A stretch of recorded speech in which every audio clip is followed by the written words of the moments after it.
ओम नमो भगवते वासुदेवाय। कार्तिक महात्म्य अध्याय 14। राजा पृथु ने कहा, हे नारद जी, आप सर्वज्ञाता हैं, अतएव अब आप संतान वृद्धि तथा सुख संपत्ति देने वाली महाविद्या, महामाया, महामेधा, महास्मृति, महामोहा, महादेवी, महाईश्वरी तथा सर्व ईश्वरी अहोई देवी की उत्पत्ति, इनका व्रत कब और कैसे किया जाता है, इसका वर्णन करने की कृपा कीजिए। तब नारद जी कहने लगे कि एक समय कलिकाल में बड़ा भारी दुर्भिक्ष पड़ा या अकाल पड़ा तथा महामारी फैलने से अनेक अकाल मृत्यु हुई। तब सब लोग एकत्रित होकर इस विपत्ति से छुटकारा पाने का उपाय सोचने लगे। अंत में निश्चय करके कार्तिक कृष्णा सप्तमी को सब ने व्रत रखा। व्रत करते समय सायंकाल चामुंडा देवी हाथ में नरमुंड के लिए प्रकट होकर कहने लगी कि मैं रुद्र सहित विहार करने के लिए यहाँ पर आई हूँ, परंतु समस्त संसार में पाप छाया हुआ है। ब्राह्मण वेदहीन, क्षत्रिय सामर्थ्यहीन तथा वैश्य और शूद्र धर्महीन हो गए हैं। स्त्रियों ने पतिव्रत धर्म छोड़ दिया है, इसलिए सब लोगों को अहोई देवी का व्रत करना चाहिए। कार्तिक कृष्ण सप्तमी तथा अष्टमी को केवल रोगियों को छोड़कर शेष सभी आबाल वृद्ध स्त्री पुरुष सारे दिन भोजन न करके सायंकाल अहोई देवी का पूजन करें।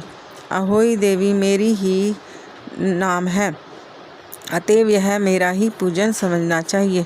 अपने मकान को गोबर और मिट्टी से लीप कर साफ करें, फिर काला, पीला, हरा तथा लाल इन 4 रंगों से द्वार पर मेरी मूर्ति बनाएं। तत्पश्चात सुंदर सुंदर स्वादिष्ट पकवान बनाकर मेरी पूजा करें। जब चामुंडा देवी ने यह कहा, तभी एक धीवर की स्त्री बोली, हे माता, हम नीच लोगों का कर्तव्य भी बतलाएं। तब देवी ने कहा कि तुम लोग भी मेरी भक्त हो, सो सब लोग मेरा पूजन करके तेरी संतान को पूजेंगे, तभी उनकी पूजा सफल होगी। मेरी पूजा के बाद कुम्हारिन तथा मालिन की भी पूजा होगी। इतना कहकर देवी अंतर्ध्यान हो गई। नारद जी कहने लगे, हे राजन, इस प्रकार देवी के कथनानुसार सब ने व्रत और पूजन किया तो सबके संकट दूर होकर सारा संसार सुखी हो गया। राजा पृथु ने नारद जी से पूछा कि हे मुने, कार्तिक मास तथा एकादशी तिथि श्रेष्ठ क्यों मानी गई है?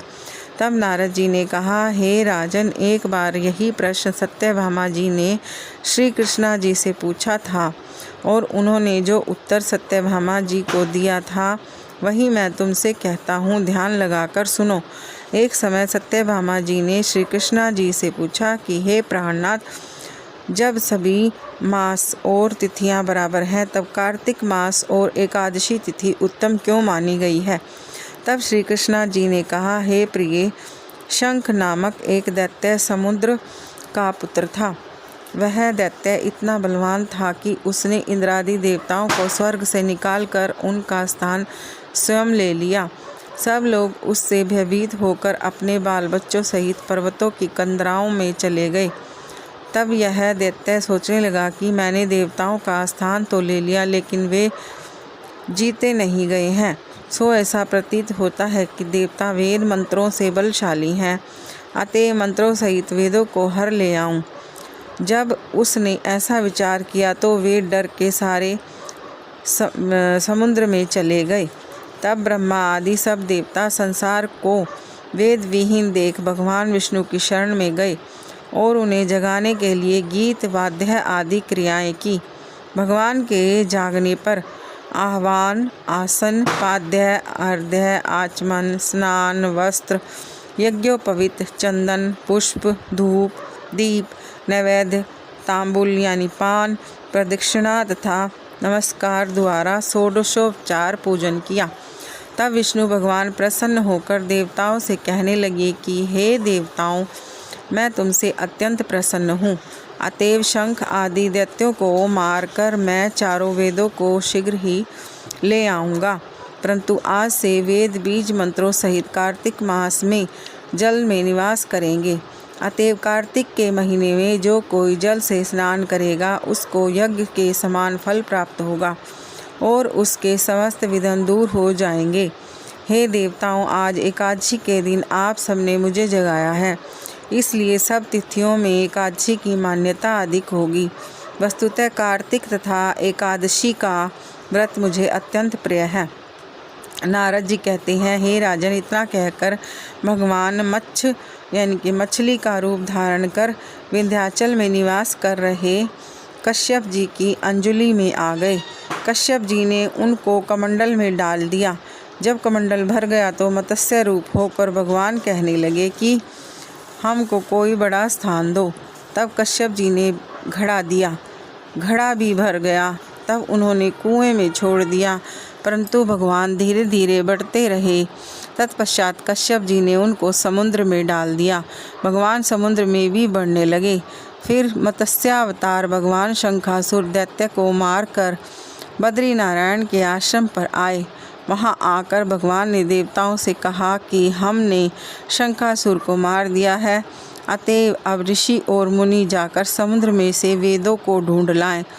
तब तक देवताओं सहित प्रयाग में मेरा निवास रहेगा। तब ऋषियों ने अपने तपोबल द्वारा समुद्र से वेदों के 6 अंगों छंद, व्याकरण, कोश, वैद्यक, ज्योतिष तथा स्मृति को ढूंढ निकाला। जिस वेद का जो भाग जिस ऋषि को मिला, तब से वह भाग उसी ऋषि का माना जाता है। इसके बाद समस्त ऋषि ब्रह्मादि देवताओं के पास आए और उन्होंने वहाँ पर अश्वमेध यज्ञ किया। तभी से प्रयाग तीर्थों का राजा कहा जाने लगा। प्रयागराज में स्नान,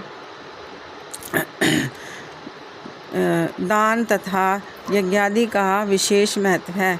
इससे जन्म जन्मांतर के पाप समूह नष्ट हो जाते हैं। यह था कार्तिक महात्म्य का 14वां अध्याय। ओम श्री परमात्मे नमः। ओम नमो भगवते वासुदेवाय।